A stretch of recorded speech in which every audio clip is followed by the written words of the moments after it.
Hi, this is Matt McCormick. I'm in the Department of Philosophy at California State University, Sacramento. My email address is mccormick@csus.edu. This is a lecture for my Inductive Logic Phil 61 course. We are going through chapter by chapter Ian Hacking's book in Introduction to Probability and Inductive Logic. We're in chapter 5, and this is my first lecture on conditional probability. All right, so let's talk about this new form of probability statement to add into our toolkit. Okay, so let me contrast conditional probability with categorical probability. So a conditional probability is the probability of some event given or conditional on some other event. These are contrasted to categorical probabilities. So categorical probabilities are just straight up flat statements of a probability, like the probability that a person will get lung cancer. And the way you get that for, say, Americans, you take the number of the population, it's 350 million, and then you take the number of people who get lung cancer, and you divide, and that would give you the probability for any randomly chosen American whether they would get lung cancer. Likewise, for the probability that a dog will bite, the probability that the store is open, the probability that you'll be attacked by a shark. So these are just sort of simple, straightforward, one-dimensional statements of a simple probability. Whereas a conditional probability adds some more information and typically changes the probability we're working with. So now we might, for example, talk about, in a conditional probability case, the probability that a person will get lung cancer given that she is a smoker. That's different than just the straight up probability that some American will get lung cancer, because being a smoker changes that probability. It gives us more information. The probability that a dog will bite, given that it's a Chihuahua, I think that's actually higher than some other dogs. They're not that, they don't do that much damage, but they bite more often.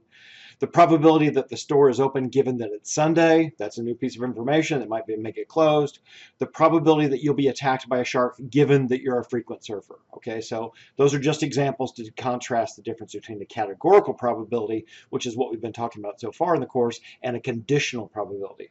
The way we're going to write conditional probabilities is like this. What's the probability of A given B? And we're going to use this vertical line. Hacking might use a slash, but it's read the same way, which we read as the probability of A given B. So that vertical line means given. You read it in that order. We're asking, what's the probability of A given that we know, or given that B happened? Okay. Why do we want to do that? Well, because sometimes B and A are causally connected, or they're correlated, and B's occurring changes A, or gives us some new information and lets us draw some information out. And I'll show you some of the problems in a minute that let us solve some increasingly complicated probability cases that we wouldn't be able to do just intuitively, just off the top of our heads. So we're, in these cases, typically talking about dependent probabilities. Otherwise, it's not very interesting. If we're talking about independent probabilities, the conditional probability rule won't help us. So, for example, here's an example. The probability that you'll be a victim of gun violence given that you own a gun is higher than the probability that you'll be a victim of violence given that you don't own a gun. Now, I'm not making any claim about why or how that happens. It's just a fact that if you own a gun, violence is a higher probability for you, one way or another. Likewise, the probability that you'll get lung cancer given that you smoke is higher than the probability that you'll get lung cancer given that you don't smoke. Those are different rates. The probability that you have COVID given that you tested positive is higher than the probability that you've got COVID given that you didn't test positive. The dependence in these cases, the connection between smoking and lung cancer, or COVID and tests, or gun violence and owning a gun, may or may not be directly causal. So take the gun violence example case. I've heard that probability or that statistic cited on the news, and the suggestion seemed to be that the reason some people become victims of violence is because they own guns. That if you own a gun, it's more likely to get turned around and used on you. But that's not strictly speaking right. We shouldn't make that jump to that conclusion that just because there's a correlation there that it's causal. It could be that people who are at higher risk for violence, then as a result of being at higher risk, they go out and seek out and get guns, own guns, because they're in danger, because they're afraid. So it may not be that the gun is used on them or the gun causes the violence. It might be that they're being at higher risk of violence causes them to go get a gun. So the causal arrow can go both ways. It's never entirely clear to see. We have to do a lot more research, a lot more argument in order to tease out which one's causing which we talk about at great length in my critical thinking class. Okay, so for example, here's another one that'll be weird to you if you're making the causal assumption. Ice cream consumption is positively correlated with violence too. That is, the probability that you'll be a victim of violence is given that you are consuming ice cream or have consumed ice cream recently is higher than the probability that you'll be a victim of violence given that you haven't been consuming ice cream. That turns out to be true. It's weird, but it's not directly causal. What's happening here is that violence goes up in the summer months, and so does ice cream consumption. So it turns out that people who are victims of violence are also slightly more likely to have been eating ice cream, but the ice cream has nothing to do with the violence. I think it's the heat and people being outside and people having conflict or whatever during the hot summer months that leads to both. Okay, so whereas with independent probabilities, so these were all dependent probabilities, with independent probabilities, like the probability that you'll graduate from college, given that you're a Pisces, there's no change in the probability. That is, Pisces don't graduate at any higher rate than Sagittariuses or Cancers or anybody else on the astrological sign, because your astrology sign is made up. It doesn't have any impact on your prospects for college. So to give you some more examples like that, when A and B are independent probabilities, the probability of A given B just equals the probability of A. B's occurring doesn't change the probability of A. And I'll give you some examples to make that clear, to make it clear what that means. Here's what I mean. Airborne doesn't change cold outcomes. Turns out there's a lot of research on this. It doesn't work, simply put. So the probability that you will get over your cold soon, given that you took airborne, is just the same as the probability that you'll get over your cold soon. That's going to bug some people, but it turns out to be true. And your anecdotal evidence to the contrary is not enough to show us the statistical or larger representative example of what happens in the population at large. In fact, Airborne used to advertise on their box that they prevented colds, and there was a class action lawsuit from a bunch of disgruntled customers, and they got their money back, and Airborne had to give up billions of dollars in the class action suit because they were claiming that it addressed colds or prevented colds or cured colds, and it does none of those. Okay, furthermore, the probability that you will get along with your new roommate, given that she's a Sagittarius, is just the probability that you'll get along with your new roommate. Sagittarius or no, doesn't make any difference.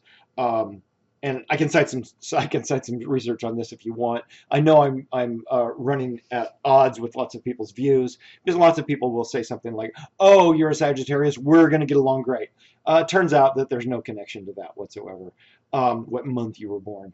And I can back it up if you'd like. I won't defend it here. I'll just throw it out there and try to cause trouble. The probability that your back will get better given that you've got acupuncture is just the probability that your back will get better. Acupuncture also doesn't work. It doesn't do anything.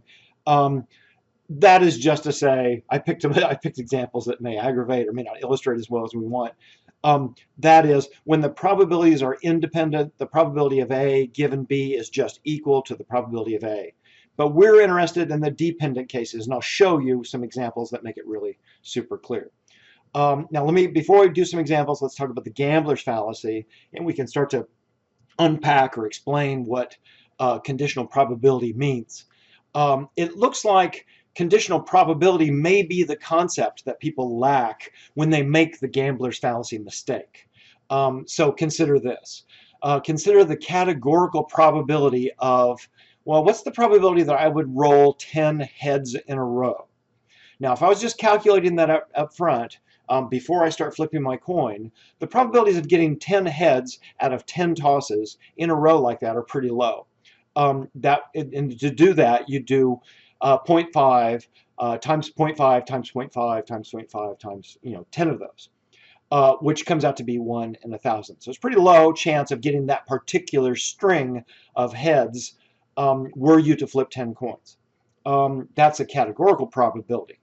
But the conditional probability of this, what's the probability I'm gonna flip a heads given that I just flipped 9 heads? So suppose you flipped 9 heads in a row, and now you're about to flip your 10th one, and the question is, what's the probability I'm going to get a heads now, given that I just flipped 9 heads previously? And that probability is just straight up 0.5 because there's no effect of those previous head flips on the 10th head flip. And so it might be that gamblers are mixing up these two probabilities when they think, oh, this is really unlikely, but this is not unlikely at all.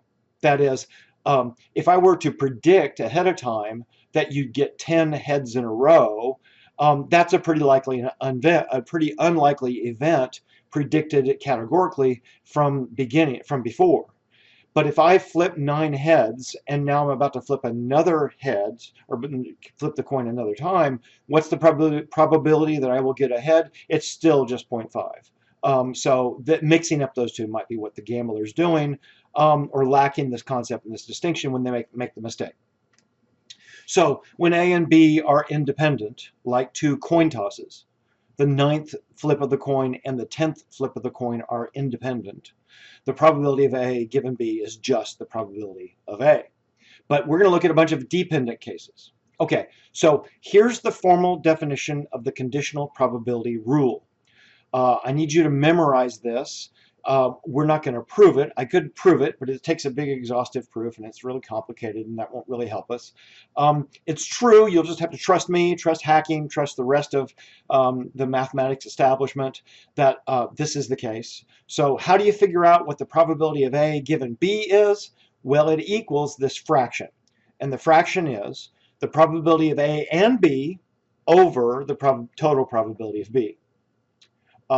Now, that will come into conceptual focus the more we work on this, the more problems we do. But think of it in terms of it's a ratio. If I'm wondering what's the probability A will happen given that B occurred, well, then it's going to be a ratio of, well, how many of the B cases are AB cases? That is the numerator over the denominator. How many of the B cases, what ratio of the B cases are AB cases? I'll just say that again so you can sort of let that sink in. Now we'll see some cases and you'll start to understand in a second. Okay, so let's do a problem. How about I'll show you first how to plug in some variables or plug in different symbols in the conditional probability rule and solve. So what I've done here is I'm asking the question, what's the probability that you'll get lung cancer given that you're a smoker? And I'm substituting in LC for A and S for B. So I've just plugged that into this conditional probability rule with LC and S substituted for A and B, where I'm just using that rule from the previous slide. And then I'm just going to give you the numbers here. I pulled some of these off the internet. In general, what's the probability that somebody will have lung cancer and be a smoker? That's pretty low. It's only about 3% of the population. That is the rate of people with lung cancer who smoke, the people who have both properties. What's the probability of people who smoke? Nationwide, in the United States, that's about 22%.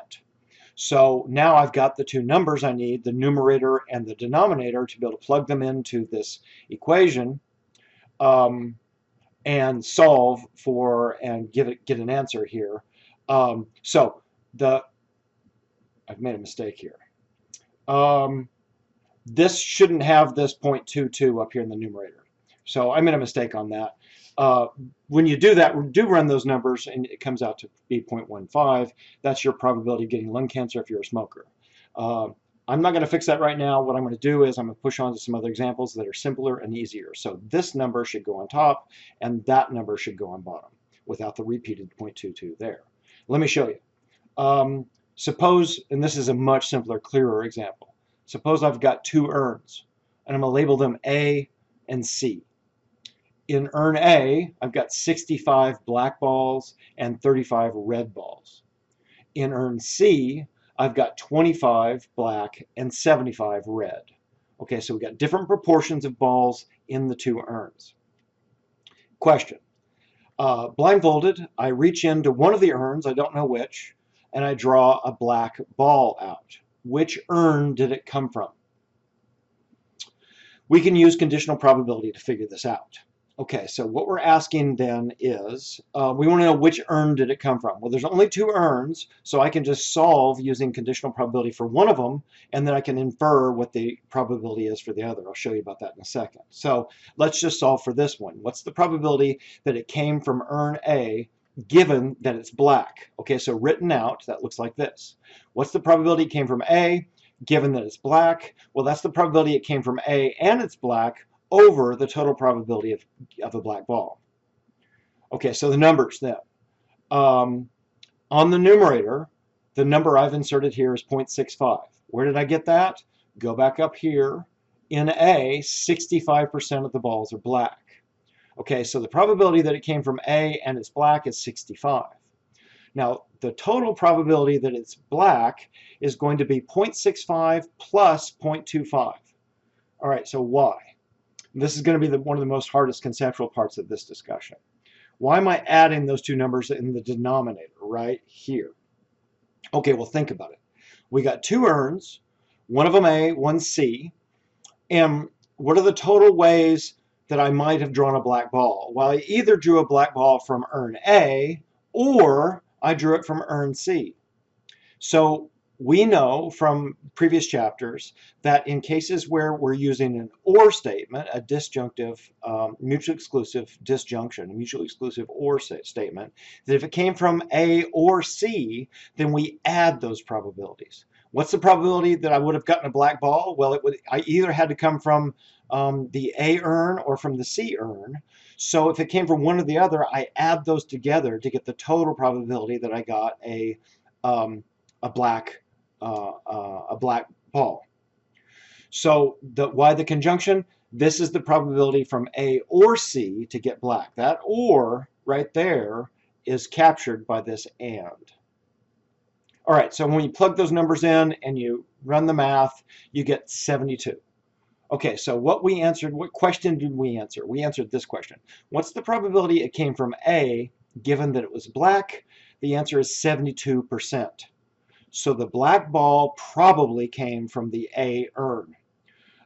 That means that since the entire universe that we're considering is just these two urns, and all of the balls we're considering has got to come from one or the other, and since the total probabilities of any two mutually exclusive events has to add up to 1, that I can use 1 minus 0.72 to get the probability that it came from urn C, which is 0.28. That is, what's the probability that it came from urn C given that it's black? It's 0.28. The probability that it came from urn A given that it's black is 0.72. And I got that by crunching these numbers right here according to the conditional probability rule. Okay, so I'll trust you to look at that more closely and think about that and plug in the numbers. Here's another example. Suppose there are two critical thinking classes, and just think of these like urns. Jonathan Chen teaches critical thinking, and Matt McCormick teaches critical thinking. In Chen's class, 12 out of 35 students will get A's. In McCormick's class, 8 out of 44 students will get A's. Okay, so this is just like the urn example, except now we don't have these nice clean 100 numbers in the urns. So we'll just have to do a little bit of calculating to get the percentages. And the question is, Manuel took critical thinking and got an A. Which class was he in? Assuming he had to have taken it either from Chen or McCormick, where did he get his A? Well, we can assign a probability to that. We can't be certain, but we can assign a probability to that given the numbers I've got about the proportions of A's from Chen's class, the proportions of A's from McCormick's class, and the total number of A's. So we're asking, what's the probability that he was in Chen's class given that he got an A? We can just pick one of these and solve for Chen, and then we can infer with the 1 minus function to figure out what the probability is that he was in McCormick's class. Okay, so put into the conditional probability rule, it looks like this now. What's the probability that he took Chen's class given that he got an A? That's the probability that he was in Chen's class and got an A over the total probability of getting an A. Two ways to get an A, either in Chen's class or McCormick's class, so we're going to end up adding in this denominator again like we did before. Okay, so here's those numbers. What's the probability that he got into Chen's class and he got an A? All right, well, in Chen's class, 12 out of 35 students get A's. So 12 divided by 35 gives us this 0.3428. And then the total probability of getting an A, well, he would have gotten it either by way of Chen's class or by McCormick's class. Now, McCormick's class, 8 out of 44 students get A's. So the total ways that somebody can get an A, given that they only go to Chen or McCormick, has got to be 34% of Chen's students get A's and 18% of McCormick students get A's. So when we add those two together, we get the total ratio of A's. And we're wondering what ratio or what proportion of Chen's A's take up the total A's. And if we have that ratio, then we understand the answer to this question. What's the probability that he took the class from Chen, given that he got an A? Now, if some of that way of describing it doesn't work for you, that's okay. It's going to after we keep working through a bunch of problems. And what probably should work for you is that I use the conditional probability rule here to just plug in the values. I substituted C in and A in for my two new things I'm after, and I used the rule and set it up, and then I just figured out the numbers. So probability that he took, he was in Chen's class and got an A, that's 12 out of 35, and the probability that he was in McCormick's class and got an A is 18%. Okay, so you run the numbers on that, do the math, and it turns out that 65% of the A's are coming from Chen's class. So what we showed then is, what's the probability that he was in Chen's class given that he got an A? It's 65%. That means that it's a 35% chance that he got the A from McCormick, so he probably got the A from Chen's class. We can get the 35 with the 1 minus 65 because all the A's came from either Chen or McCormick. Hopefully that makes sense. Let's look at some more examples. And these might be a bit simpler, might help you be a bit more intuitive. Suppose I offer you $1 million if you draw a king and an ace from a deck of well-shuffled cards with replacement. So you draw your first card and you just drew a king. So now, what are the odds that you'll win given that you just drew a king? Well, what do you need to do to win now? You need to draw an ace. So what we're asking is, what's the probability you'll draw an ace given that you just drew a king? And the way you work that out with conditional probability rule is you plug in the values. So that means the probability that you'll get an ace and a king over the probability you'll get a king. Just plugging in the values for conditional probability. Okay, so what are those numbers? What's the probability that you would have gotten an ace and a king from two draws from a well-shuffled deck with replacement? Well, there's 4 aces and there's 4 kings, so there's 4 out of 52 and 4 out of 52, so 0.0769 times 0.0769 equals 0.006 or thereabouts. Okay, so pretty low odds of getting an ace and a king. But we're actually asking, what's the odds that you'll get an ace given that you drew a king? All right, so the total probability or the possibility of getting a king is 4 out of 52. We just know that from a deck of cards. So that's this is one case, a simpler case, where we don't have a compound conjunct denominator. Just a simple straight up 4 over 52. So when I plug those values in to the conditional probability rule and I ask what's 0.006 divided by 0.0769, I get 0.078. Okay, so that's an answer to this question. What's the probability I'll get an ace given that I drew a king? It's about 7%. So originally your chance of winning was pretty low. It was only 0.006 at the outset. But once you drew the king, it increased those odds to 0.078. So it's still poor, but it's better than it was. Also notice that the conditional probability rule gives us the intuitive answer, which is 4 out of 52. That if I had just drawn a king, and now we put that king back in the deck, and I'm about to draw another, let's see, what are we asking? What's the probability I'm going to win $1 million? It's just the probability I'm going to get an ace on this next draw.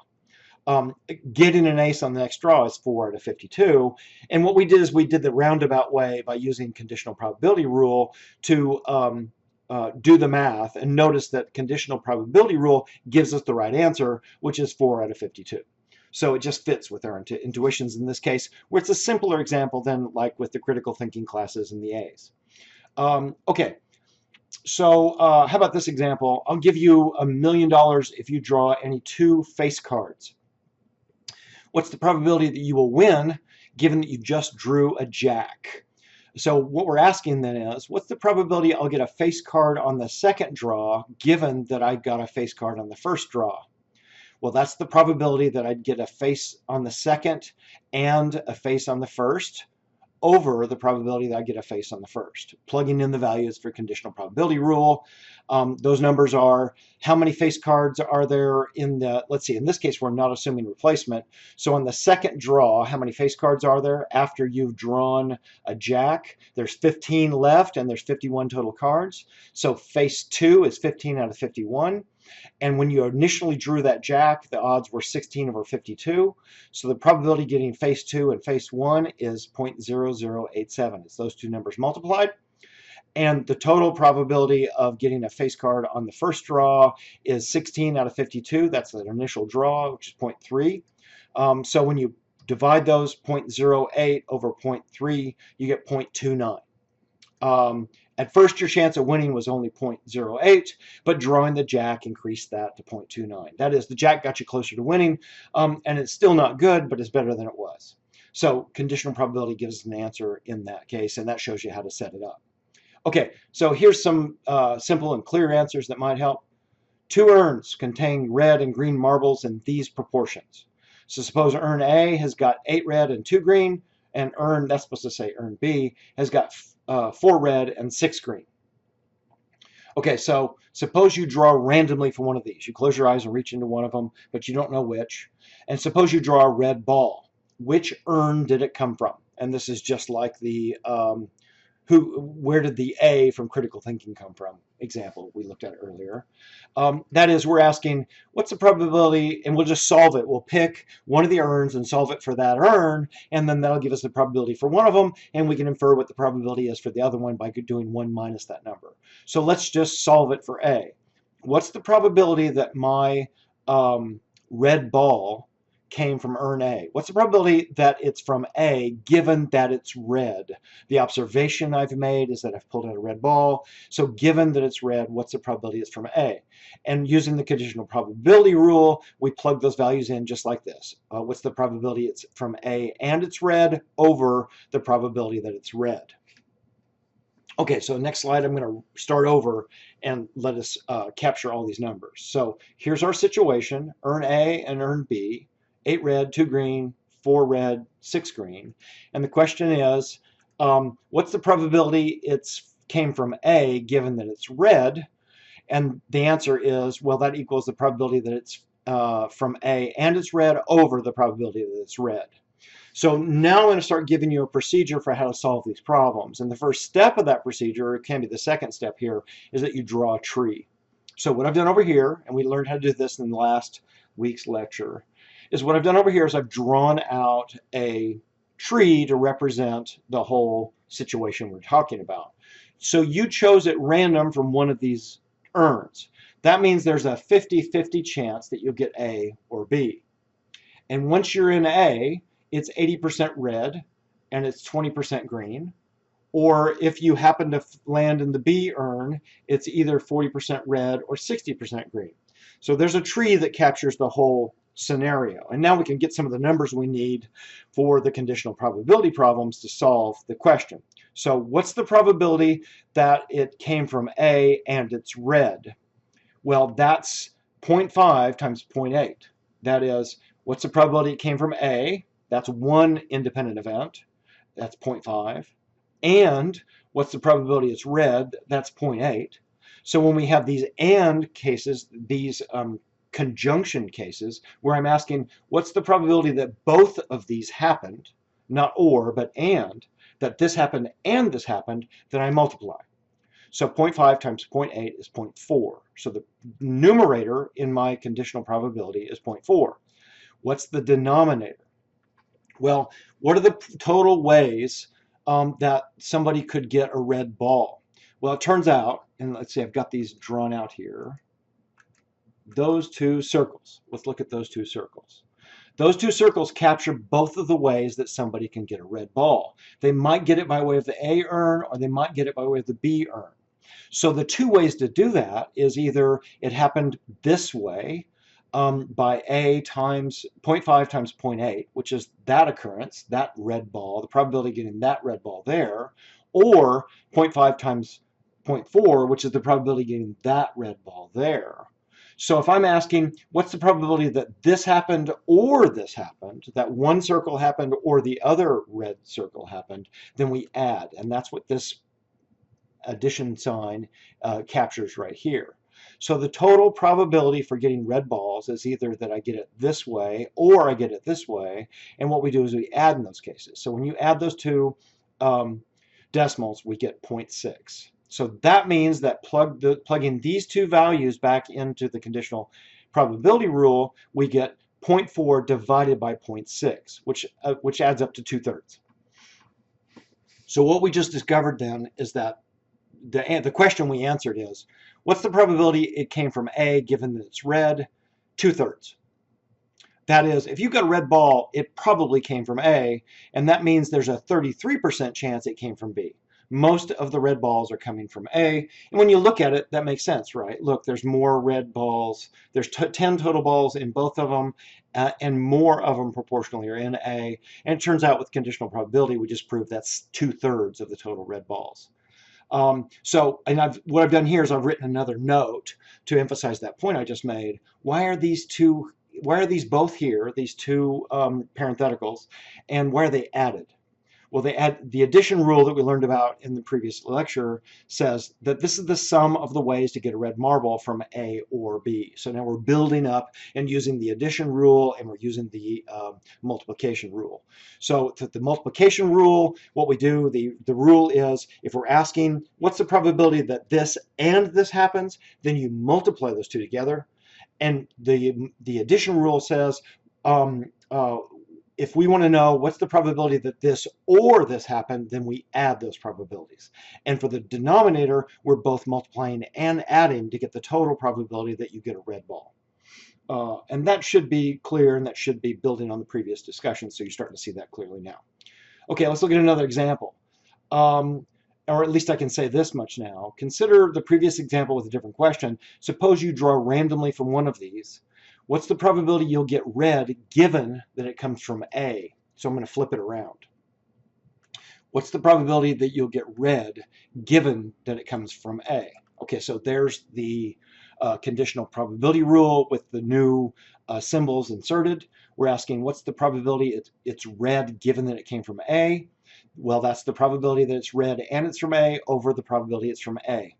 And we got our same tree as we had before, so we can read off these numbers to get some values for the to insert. So 0.8 times 0.5 is the probability that it came from that's red and it came from A. This order, notice, doesn't matter because multiplication doesn't matter one way or another.